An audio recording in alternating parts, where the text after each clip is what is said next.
Olá, me chamo Ediane Bezerra, sou estudante de Engenharia de Materiais pela Universidade Federal Rural do Pernambuco e hoje vou apresentar um trabalho intitulado Óptica Geométrica, Análise Qualitativa e Quantitativa de Lentes Delgadas e Formação de Imagens com aplicação numérica. Esse trabalho ele foi proposto como parte da atividade de equivalência excepcional da disciplina de Física Geral 4, tendo como membro único da banca examinadora o professor Dr. Marcos Oriá. Então, é, nesse trabalho, nós estudamos o comportamento de lentes delgadas presente em dispositivos ópticos como câmeras, óculos, microscópios, e elas funcionam a partir da refração da luz, podendo convergir ou divergir após os raios incidentes. Nesse estudo, nós analisamos diagramas de raios e as equações fundamentais da óptica geométrica. Também investigamos sistemas de duas lentes e aplicando métodos de cálculo para determinar posição, orientação e ampliações de imagens em diferentes situações. No mais, assim, a ideia desse assunto é entender como a luz ela se refrata ao passar pela lente convergente ou divergente, veremos mais à frente o que é cada tipo de lente, e como isso leva à formação de imagem, isso com uma ou mais lentes. Aqui nós temos os objetivos, que o objetivo geral é explorar o funcionamento das lentes convergentes e divergentes, analisando a formação de imagens por meio de equação de lentes delgadas e discutir suas aplicações nas práticas em sistemas ópticos. Como objetivos específicos, nós temos identificar os diferentes tipos de lente, né, e suas propriedades, explicar a formação de imagens reais e virtuais com base na geometria dos raios luminosos, também aplicar a equação das lentes delgadas para calcular a distância de imagem e de foco, por exemplo, também determinar o aumento linear e interpretar o significado físico dos valores, né, que a gente vai obter aí, e dos sinais também, que a gente vai obter. Aqui a gente vai começar pela fundamentação teórica. O estudo das lentes parte de algumas premissas simplificadoras, porque para facilitar os cálculos, enfim, o entendimento. A espessura da lente é desprezível, em comparação, por exemplo, a distância focal e a do objeto ou da imagem, e a lente é esférica ou plana em suas superfícies. A gente vai iniciar aqui pela lente delgada, né? Convergente, no caso. Eu não falei o que é lente delgada. Eu não deixei tão claro o que é lente delgada, mas não é nada mais do que lentes muito finas. E aí a gente vai começar pelas convergentes. Uma lente convergente, ela é uma lente mais espessa no centro, e com as bordas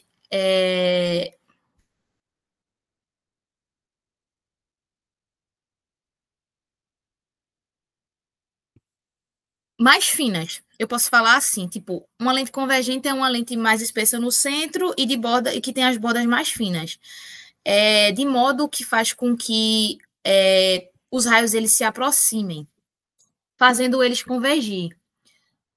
Esse ponto onde a luz ela converge é chamado de foco.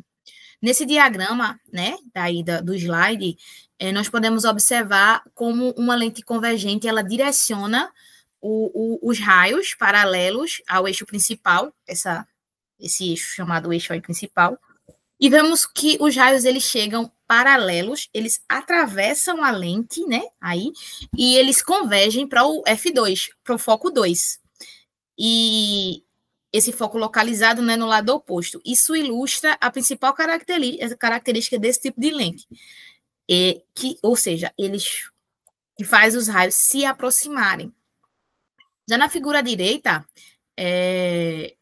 essa figura destaca que os raios de luz eles só mudam de direção quando eles estão atravessando a superfície. Ou seja, na imagem essa imagem eu acho que fica um pouco confuso isso, mas até para mim, quando eu estava aprendendo o assunto, mas assim, a refração, ela ocorre apenas na entrada e na saída do material. Ou seja, entre as duas superfícies, o raio ele viaja em linha reta. Essas duas imagens, elas reforçam tanto a ideia do foco real, eu vou explicar mais para frente, quanto o comportamento geométrico da luz, né? No caso da imagem à direita, ao passar pela lente.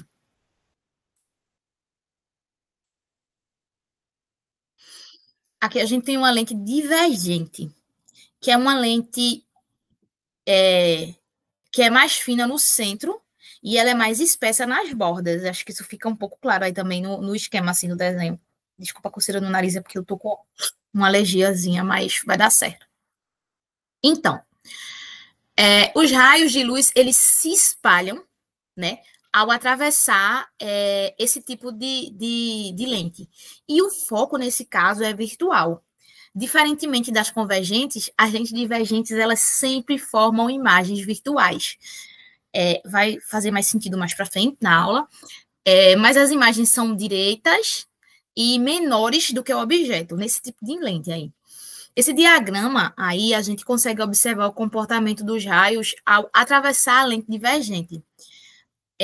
Assim como acontece nesse tipo de lente, os raios incidentes paralelos ao eixo são desviados, de forma que eles parecem se afastar depois que passam pela lente. No entanto, se a gente estende os raios para trás, o que a gente chama de prolongamento de raio, que é mostrado aí nessas linhas tracejadas em azul, a gente percebe que eles parecem se originar num ponto atrás da lente. E esse ponto atrás da lente é o foco virtual, ou seja, esse é o F2 desse tipo de lente. Repare que o foco é chamado de virtual exatamente por não passar porque os raios não passam realmente por ele. É um prolongamento. Eles parecem vir daquele ponto quando a gente observa o prolongamento dos raios que passaram pela lente. Na imagem à direita, a gente também consegue observar o que a gente viu na lente convergente. Os raios eles só mudam de direção a atravessar a superfície. E entre ela, né, no meio aí na lente, né, no meio da lente, os raios eles seguem em linha reta. Esse aqui, ó, é a parte que eu falei do foco virtual, né? E a parte aqui da superfície onde o raio incide na superfície da lente. Essa é uma parte importante também, que é a conversão de sinais. Então, a interpretação dos sinais das distâncias é essencial para determinar se a imagem é real ou é virtual. Essa tabela resume a convenção de sinais, propriamente dita, utilizada na óptica geométrica para trabalhar com lente delgada. A gente começa pela distância do objeto, que a gente chama de P. Quando o objeto é positivo, significa que o objeto é real, ou seja, ele está do lado em que a luz incide. Se for negativo, significa que o objeto é virtual e é colocado do lado oposto à lente. Geralmente a gente vai ver o P negativo em sistemas com mais de uma lente. Para a distância da imagem, a gente usa I, ou seja, é um valor positivo que indica se a imagem é real, né? Que é formada onde os raios eles realmente convergem, e também tem a possibilidade de ser negativo, e representa uma imagem virtual, formada pelo prolongamento dos raios, como foi no caso que a gente viu aí no exemplo anterior, na lente divergente. A distância focal é chamada de F. O sinal, ele também define o tipo de lente. Por exemplo, se F é positivo, ele corresponde à lente convergente, e se F é negativo, a gente tem uma lente divergente. A altura da imagem, a galinha, Um valor positivo indica que a imagem não é invertida e um valor negativo indica que a imagem é invertida. E, por fim, os raios de curvatura, que tem um sinal positivo quando o centro de curvatura está do lado oposto ao objeto e negativo quando ele está do mesmo lado. Essa aqui é uma parte da análise aí qualitativa, que é o diagrama de raios. E nesse slide a gente tem a representação dos 3 raios principais. Eles são usados para a construção geométrica das imagens por lentes delgadas. Vale salientar que apenas 2 raios eles são suficientes para localizar a imagem, pois o ponto onde eles se encontram indicam exatamente onde a imagem vai ser formada. Aqui vemos uma lente convergente na figura A, com o objeto colocado além do foco 1. Os 3 raios que são desenhados, né? O raio 1 aí, que é o raio paralelo ao eixo principal, ele incide paralelo, atravessa a lente e passa para o foco, do outro lado da lente, né? O F2 aí. O raio 2, ele sai do objeto em direção ao foco 1 e, ao atravessar a lente, ele sai paralelo ao eixo principal. Já o raio 3, ele passa pelo centro óptico. Ele atravessa o centro da lente sem desviar. Ele não sofre refração, esse raio. Esses 3 raios se encontram à direita da lente, formando uma imagem real, nesse caso, invertida, menor ou maior. Isso aí depende da posição do objeto. Por exemplo, na figura B, nós temos um objeto depois do foco. Os 3 raios, eles são os mesmos, mas o resultado ele muda. Como os raios agora eles se encontram após o foco, né?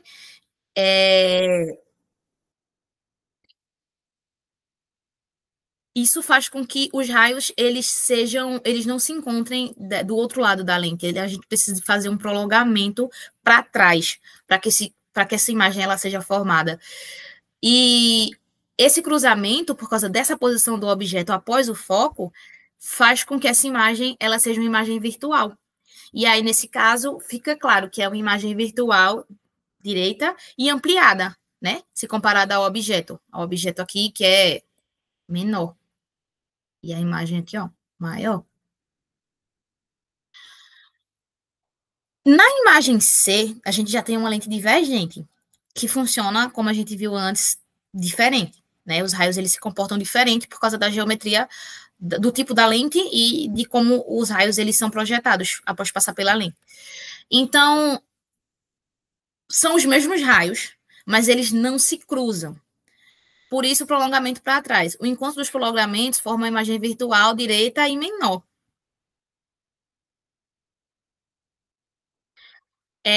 Que é uma característica típica de lente divergente. Por exemplo, a gente tem lente de miopia. É um tipo de lente divergente, onde o objeto ele é aumentado, né, pela necessidade aí, já que a pessoa não consegue mais ver bem. Portanto, o diagrama de raios, ele nos permite visualizar rapidamente o tipo, a orientação e a posição da imagem. E mesmo apresentando 3 raios, qualquer par deles já é suficiente para determinar a imagem com precisão.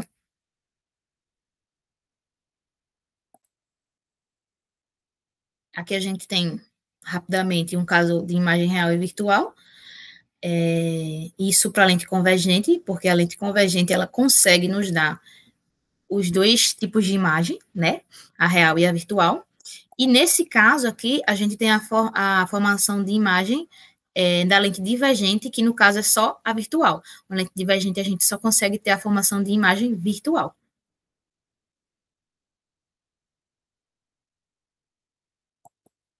Bom, agora a gente chega na parte da equação de lentes delgadas, ou equação de Gauss. Ela relaciona a distância do objeto, a distância da imagem e a distância focal da lente. Com essa equação, a gente consegue determinar onde a imagem vai ser formada, se o valor de I é positivo, se a imagem é real, se ela é formada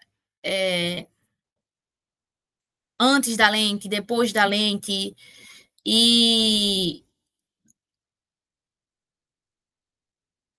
a gente já viu, por exemplo, se for negativa, a imagem é virtual e formada, por exemplo, pelos prolongamentos do raio, né?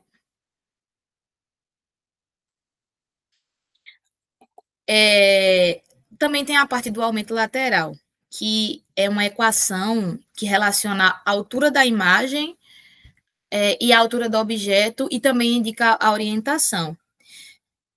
Se o valor de m ele é positivo, a imagem é direita, ou seja, ela não é invertida. Se m é negativo, a imagem é invertida. Então, a imagem fica de ponta cabeça. Além disso, o módulo de m mostra o tamanho da imagem. Se m é maior que 1, significa que a imagem foi ampliada. E se m é menor que 1, significa que a imagem ela é menor do que o objeto. Assim, essa equação nos permite saber não apenas onde a imagem está, mas também como ela aparece. Essa aqui é a equação de fabricantes de lente. Essa é usada para calcular a distância focal a partir das características físicas da lente. Nessa daqui, a gente consegue usar o índice de refração do material e os raios de curvatura da superfície. A conversão de sinais ela é essencial, porque o raio de curvatura positivo é quando a superfície. O raio de curvatura é positivo quando o raio de superfície, quando a superfície ela é convexa para a luz incidente, e é negativo quando é côncava. Essa equação mostra como a geometria da lente ela determina se ela é convergente ou divergente.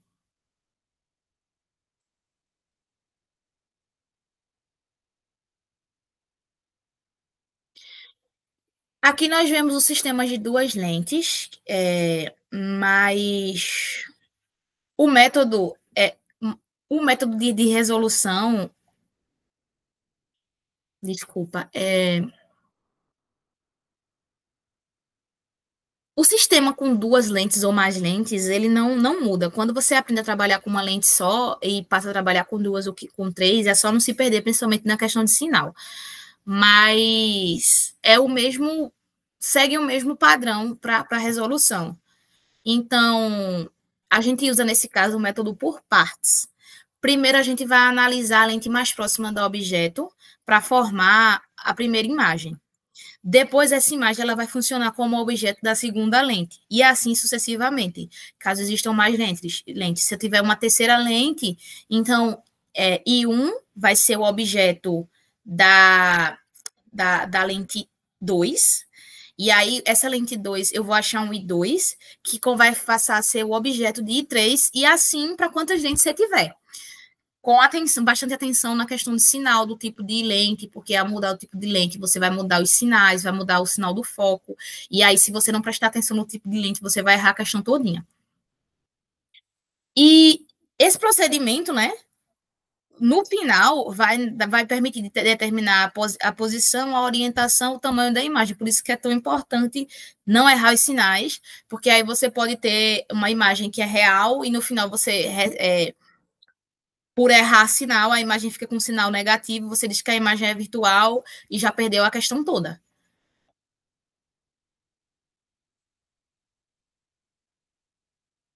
Esse aqui é um problema 1, para entender, né, isso que foi falado no decorrer da aula.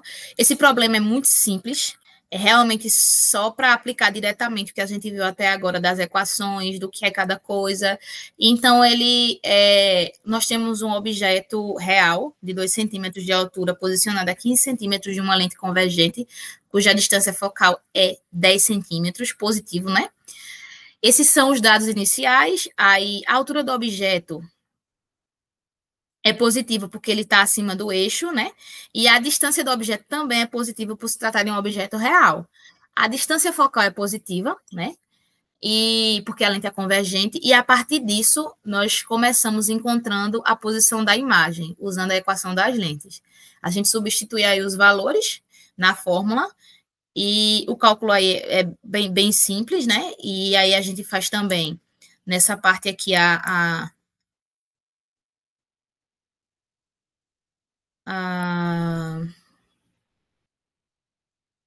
ai, meu Deus, como chama?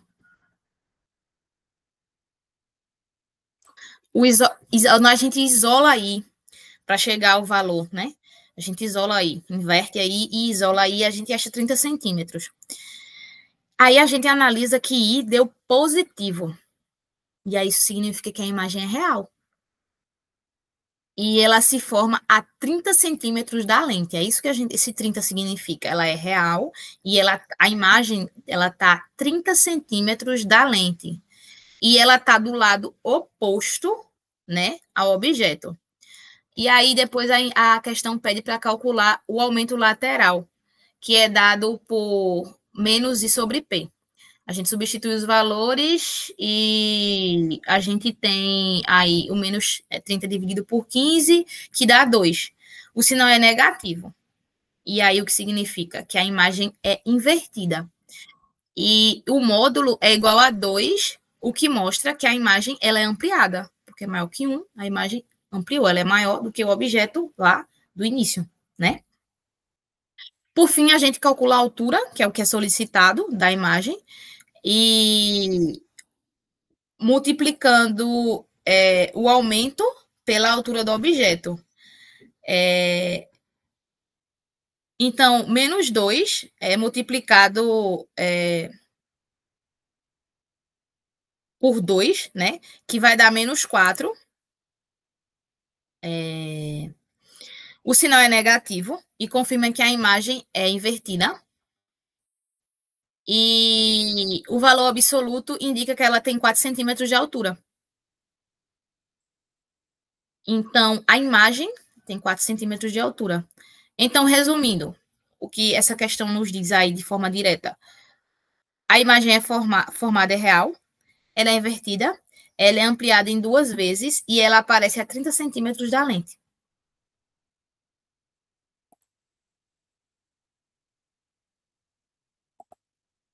Esse aqui é o problema 2. Esse segundo problema, ele já envolve um sistema de 2 lentes. O que é importante trabalhar com métodos aqui, por método de partes. Primeiro, a gente vai usar a lente 1 para encontrar a imagem 1, e só depois a gente encontra a imagem final, que nesse caso, como são 2 lentes, a imagem final é I2. Se fosse 3 lentes, a imagem final seria I3. Se fossem 4 lentes, I4. E aí é o último resultado de lá da imagem, que é a tua imagem final. Então, o objeto está a 20 centímetros da lente 1. A lente 1 é divergente, com a distância focal de menos 12 centímetros, menos 12 porque a lente é divergente. E a lente 2 também é divergente, com distância focal de menos 8 centímetros. Além disso, a distância entre as duas lentes, isso é muito importante porque vai ser usado para achar o P2, né? O objeto 2, de 10 centímetros nessa distância. A gente começa aqui determinando a posição da imagem formada pela primeira lente, aplicando a equação de lentes, e onde o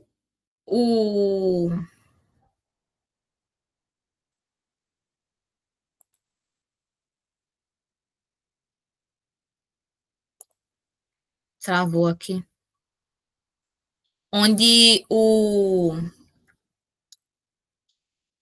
F1 é igual a 1 sobre 1, e substituindo aqui, eu me perdi um pouco porque meu computador travou, mas enfim. A gente aplica na equação e isola I1. Eu gosto de isolar logo de primeira, porque a gente faz tanto que fica no DNA. Essa relaçãozinha aqui, quando eu vou resolver questão, eu já coloco direto, porque já poupa tempo, assim, na resolução da questão. Mas aí a gente vê que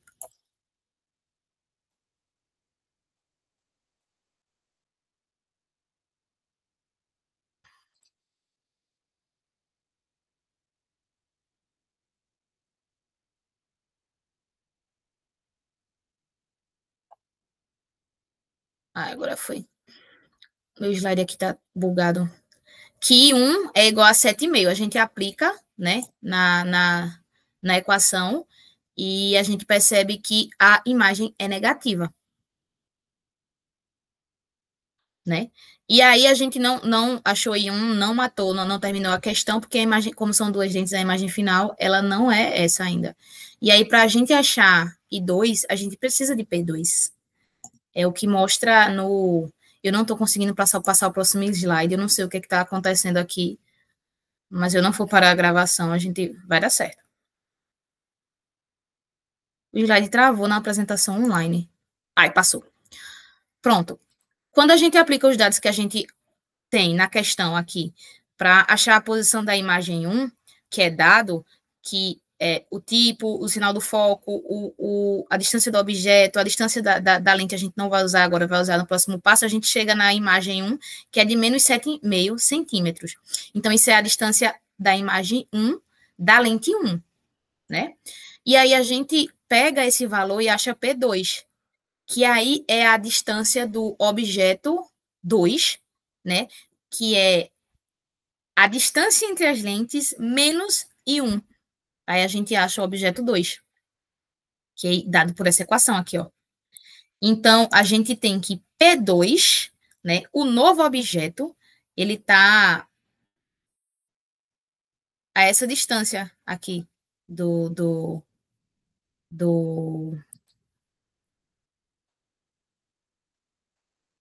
da lente 2. Da lente 2.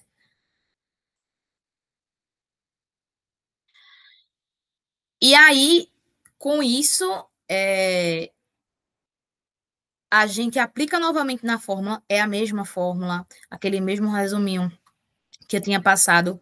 E aí a gente acha I2, que é menos 5,5 centímetros. Essa é a distância da imagem final. Esse é o valor que pede lá na questão da imagem final. Que no caso é a posição da imagem, entendeu? E aí depois na letra B eles pedem, a questão pede o aumento lateral. O aumento lateral a gente viu que é dado por M sobre menos I sobre P. Só que nesse caso é mais de uma lente, então isso vai ser dado pela multiplicação da ampliação lateral total. Se tiver 1, 2, 3, 4, 5 lentes, vai ser calculado o M de cada uma, ou junto ou separado, tem que ter cuidado no sinal, por causa do negativo, que é dado da fórmula, menos I sobre P é a fórmula. E aí, isso é multiplicado, no caso, como são duas lentes, a gente vai cancelar o sinal negativo, e a gente vai ter aí o aumento lateral, que nesse caso é 0,12. E aí ele quer saber a natureza da imagem, se é virtual ou se é real. Como o I2 deu negativo, isso significa que a imagem é virtual. Aí ele quer saber na letra D a orientação da imagem, se é invertida ou não invertida. Como a gente tem uma ampliação maior que zero, positivo, a gente sabe que é uma imagem não invertida. M é maior que zero. No caso, a gente vai pegar o M total, tá? E a localização da imagem, ele quer saber se a imagem tá do mesmo lado da lente ou do lado oposto. Nesse caso aí, tá do mesmo lado da... A imagem tá do mesmo lado da lente.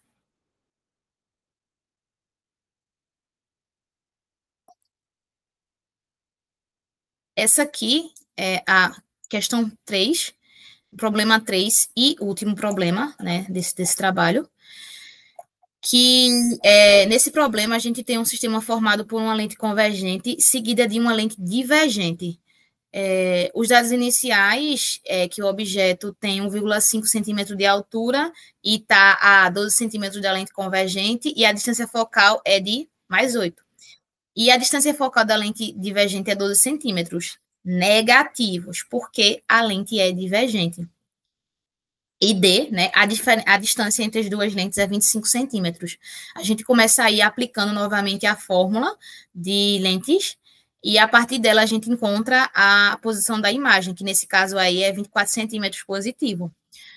E aí, a imagem é real, mas não é a imagem final. Então, em seguida, a gente determina a posição do objeto da segunda lente, e para isso a gente usa a distância, né? Aquele passo lá que a gente tem que fazer de usar a distância para determinar P2. Não é simplesmente jogar na fórmula a imagem, né? E aí a gente acha, quando a gente acha P2, a gente aplica novamente na equação de lentes para achar a I2, que é a imagem final, que nesse caso aqui deu negativo. Então, ele pede agora para classificar a imagem, como classificar as imagens. Então, nesse caso aqui, a questão, ela quer saber das duas imagens. Então, a primeira imagem que foi obtida, ela é real e é invertida. E a segunda imagem, ela é virtual, porque I é negativo, e é não invertida. Isso é em relação à primeira imagem. Aí depois ele pede, na letra D, a ampliação total, e aí é daqui que a gente tira a questão de ser invertida ou não invertida da imagem. Como tá aqui dizendo, ela é invertida, tá vendo? Porque M1 é menor que zero. E ela é não invertida no caso 2, porque M1 é maior que zero. E a ampliação total é a multiplicação desses dois valores. E depois ele pede a posição para observar a imagem final. Como o I2 é menor que zero, a imagem final está à esquerda da lente. No caso da lente divergente.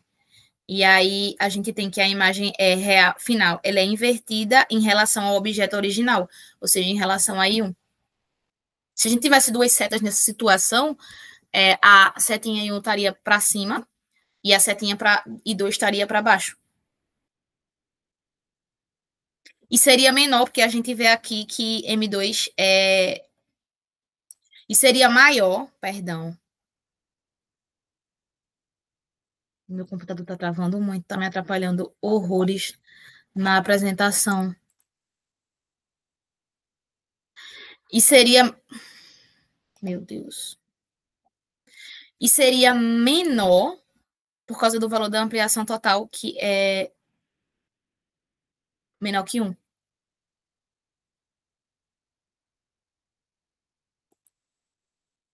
Então, a análise da lente delgada e a formação da imagem constituem um dos pilares da óptica geométrica, por meio da combinação de ferramentas qualitativas, como diagramas de raios, e quantitativas, como as equações de lente e de aumento lateral. Foi possível descrever com precisão o comportamento da luz e as características da imagem formada em diferentes sistemas ópticos. A aplicação numérica validou as previsões teóricas e a demonstração da importância da conversão de sinais rigorosa, que é aquilo que a gente viu por causa da posição da imagem, para a interpretação dos resultados. Esses conhecimentos são essenciais para o entendimento e projeto de dispositivos ópticos utilizados na ciência e na tecnologia no cotidiano, como microscópios, telescópios, lentes e lentes corretivas. O domínio desse conceito, conforme abordado por Halliday, é fundamental para a formação sólida de profissionais na área de exatas e engenharia.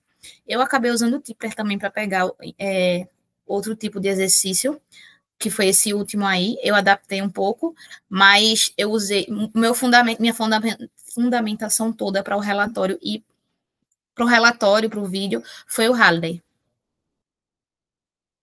Obrigada.